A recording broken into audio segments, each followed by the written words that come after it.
So hi, I'm Rishudit, and before starting today's video, let me tell you one thing that I have uploaded very short and crisp videos related to the research subject under this one playlist, which is Complete Research in Minutes. So I have tried to cover almost all the topics related to research under this one playlist, so that you may quickly go through all of these short videos and you may understand all of the research subject.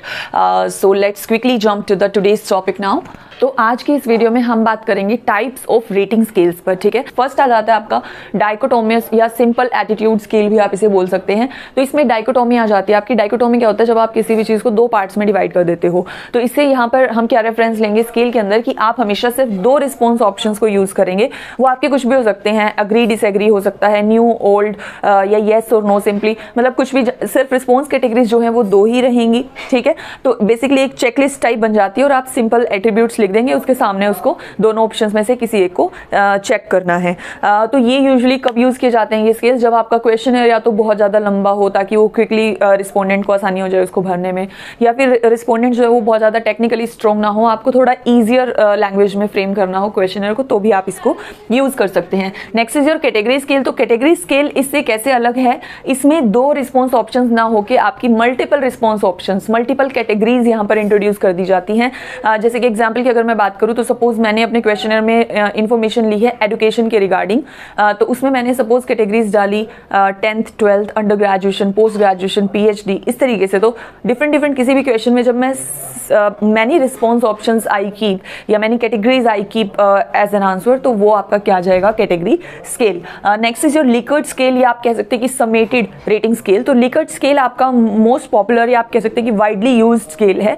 आपने भी कोई ना कोई questionnaire कभी भरा होगा तो आपने देखा होगा कि वहां पर लिकर्ट स्केल को यूज किया हुआ है। लिकर्ट स्केल आपका वो होता है जहां पर strongly agree, neutral, strongly disagree, ये वाला स्केल होता है। अब ये आपका 3 पॉइंट भी हो सकता है, 5 पॉइंट, 7 पॉइंट, 9 पॉइंट, जितना ज़्यादा आप इनको वेरिएशन यहाँ पर आप लाना चाहें उतना आप ला सकते हैं, उतनी ज़्यादा पॉइंट्स का स्केल रखेंगे। जैसे सिंपल हम एग्री, न्यूट्रल, डिसएग्री भी रख सकते हैं, और strongly agree, agree, moderately agree, neutral, इस तरीके से भी 7 पॉइंट्स का भी स्केल रख सकते हैं। तो वो डिपेंड करता है आपकी स्टडी पे। तो ये वाला जो होता है वो आपका क्या होता है, Likert scale. Next is your semantic differential scale. तो सेमेंटिक डिफरेंशियल स्केल आपको कैसे याद करना है, इसमें आपके बायपोलर एडजेक्टिव होते हैं। ठीक है, जैसे दोनों एक्सट्रीम्स या दोनों पोल्स पर जो है आप एडजेक्टिव्स को रखेंगे और उसके बीच में हम सेवरल स्पेसेस रिस्पोंडेंट को दे देते हैं। तो एट्रीब्यूट जिसके भी ज़्यादा क्लोज है वो वहीं पे चेक कर देगा। जैसे कि मैंने यहाँ पे रखा न्यू या ओल्ड, तो जो भी मेरा ऑब्जेक्ट है या जो भी मेरा एट्रीब्यूट है जिसके बारे में मैं बात कर रही हूँ अपने रिस्पोंडेंट से, तो वो अगर ज़्यादा न्यूअर की साइड है तो वो यहाँ कहीं क्लिक कर सकता है, ओल्ड की साइड है तो इनमें से कहीं भी क्लिक कर सकता है। न्यूमेरिकल स्केल भी आपका इसी से रिलेटेड है, सेम ही है, बस एक द ओनली डिफरेंसेस कि यहाँ पर सिंपल स्पेसेस की बजाय हम नंबर्स रख देंगे 1 2 3 4 5 6 इस टाइप से। तो जब नंबरिंग रख देंगे तो वो क्या बन जाएगा आपका न्यूमेरिकल स्केल। एडजेक्टिव्स जो है, एट्रीब्यूट्स जो है वो दोनों पोल्स पर ही रहेंगे, दोनों साइड्स पर, एक्सट्रीम्स पर ही रहेंगे। Next is your Stapel scale. तो Stapel scale is somewhat different. तो ये क्या है,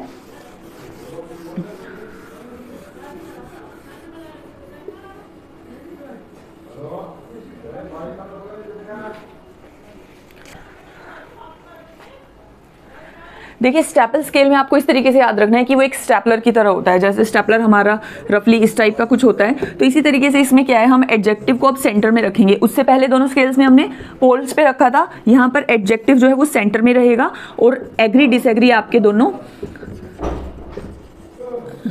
पोल्स पर रहेंगे। ठीक है, अब यहाँ पर हम वेरिएशन ऐड कर देंगे जितना भी हमें पॉइंट्स रखने हैं। तो ये आपका स्केल इस टाइप का कुछ बनेगा। सपोज मुझे चेक करना है कि your boss is supportive in nature और नॉट, तो वो जो सपोर्टिव का एट्रीब्यूट है वो आप सेंटर में रखेंगे।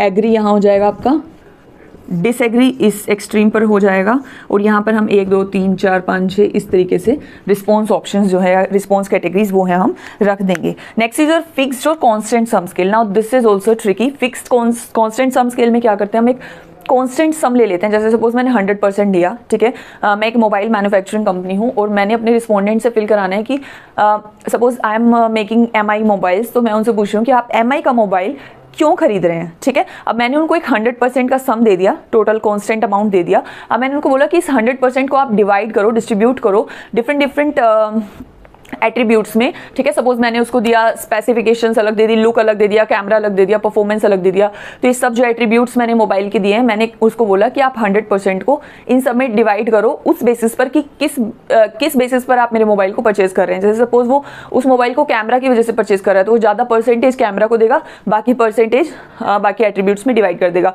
तो इससे क्या है, हमें क्या पता चलता है कि कौन सा एट्रीब्यूट का कितना ज़्यादा वेटेज उसमें आ रहा है, ठीक है। Next is your graphics rating scale. तो ग्राफिक्स रेटिंग स्केल में आप सिंपली ग्राफिक्स को यूज़ करते हैं रिस्पोंडेंट से डेटा कलेक्ट करने के लिए। तो वहाँ पर आप रिस्पॉन्स ऑप्शंस को ग्राफिक्स में रख देते हैं। जैसे कि सपोज मैंने हैप्पी, न्यूट्रल और सैड ये ग्राफिक्स रख के एक स्केल रख दिया। कोई क्वेश्चन है, उसके आंसर्स मैंने इस तरीके से रखे हैं। तो ये यूजली आप वहाँ यूज़ करते हैं जहाँ आपको किड्स से डेटा कलेक्ट करना हो या जहाँ थोड़ा सा इंटरेस्टिंग रखना हो आपको क्वेश्चनर को, तो वहाँ पर आप ग्राफिक रेटिंग स्केल्स को यूज कर सकते हैं। So this was all about the types of rating scales. And अगर आपको डिटेल में ये वीडियो बहुत अच्छे से समझना है बिल्कुल पूरा, तो उसके लिए आप मेरी रिसर्च मेथडोलॉजी प्लेलिस्ट पर जा सकते हैं, जो कि आपको इसी चैनल पर मिल जाएगी।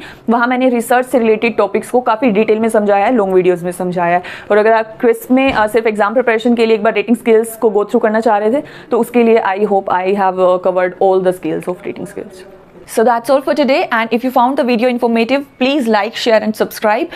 And इस तरह से रिसर्च से रिलेटेड अगर और कोई भी टॉपिक है आपके माइंड में, तो please let me know in the comment section and I'll quickly make a video on that. So thank you for watching and see you in the next video.